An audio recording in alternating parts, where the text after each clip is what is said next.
this will make me extremely unpopular if this gets clipped for TikTok with the left wing brigade, but some jobs are not worth £11 an hour, and that is the reality of the situation. And I at 16 or 17 when I had my first job, like I think it was like £3 or £4 or something like that, right? But that was what I was worth to the labour market, and I was able to get the experience which in the future would arm me with the ability to be able to interact with adults, to be able to be a bit more mature and progress towards earning a salary or getting into a job that was paid more. Whereas nowadays, to give somebody that first experience of in the workplace is more expensive for an employer than ever before, and it's going to discourage that. And I think we've got something like in Scotland, we've got something like 800, 900,000, not in education, not in active employment, whatever the term is. Yeah.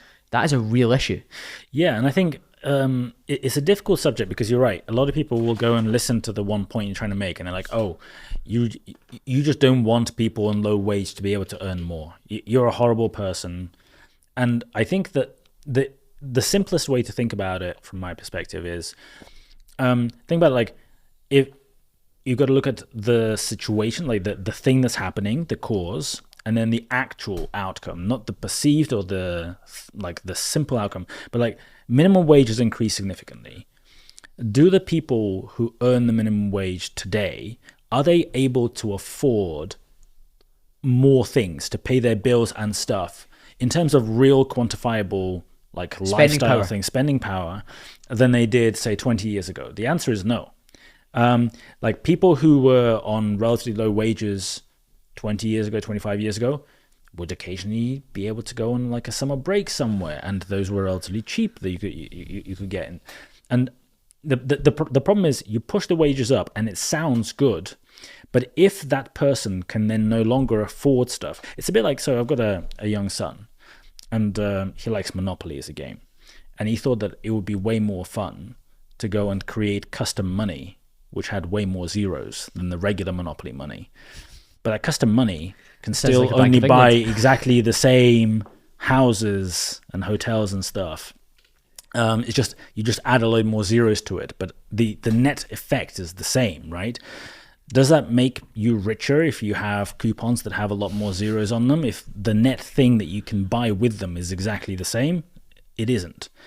And it's a very difficult topic because, like, the theory is simple, but trying to genuinely get your head around it is not so simple. Because trying to explain to people that artificially pushing the minimum wage significantly faster than all the other wages actually compresses the pay schedule. Like the difference between what average person, a median paid job and the minimum wage, that gap closing is a bad thing for society as a whole. Yeah, because it disincentivizes people to take on better jobs that require more time and personal training, time spent on education, training, etc. It makes everything significantly more expensive in terms of, because a lot, service jobs, or when you're trying to get cheap goods where the majority of the cost is manual labor, whether that's transportation or putting the thing out on the shop shelf or whatever, the price of all those goods significantly increases when minimum wage goes up.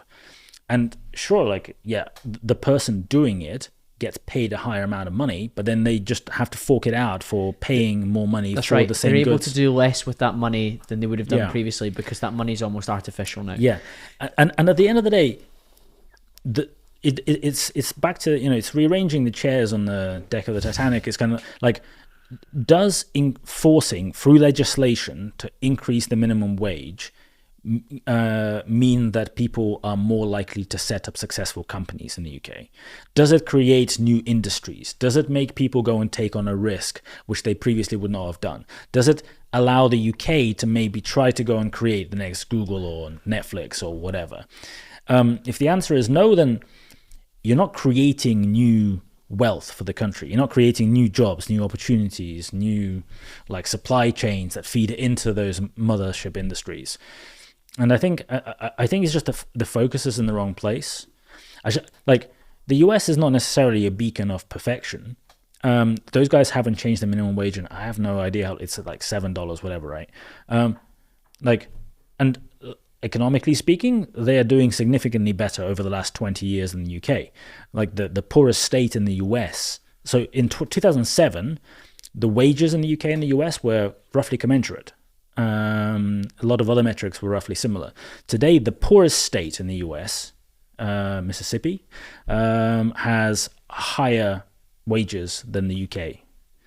And I think, and obviously, like, taxes there are actually a little bit lower. And sure, the price of many things in the US is higher too, and they have to pay insurance, which is basically just separating out. So, they pay less tax, but then they have to pay medical insurance. We combine them into a single tax, which includes medical insurance. But net, the purchasing power is higher because many goods and products are global. Your subscription to Netflix is like the same as their subscription Netflix-ish. Your basic goods made in China cost the same.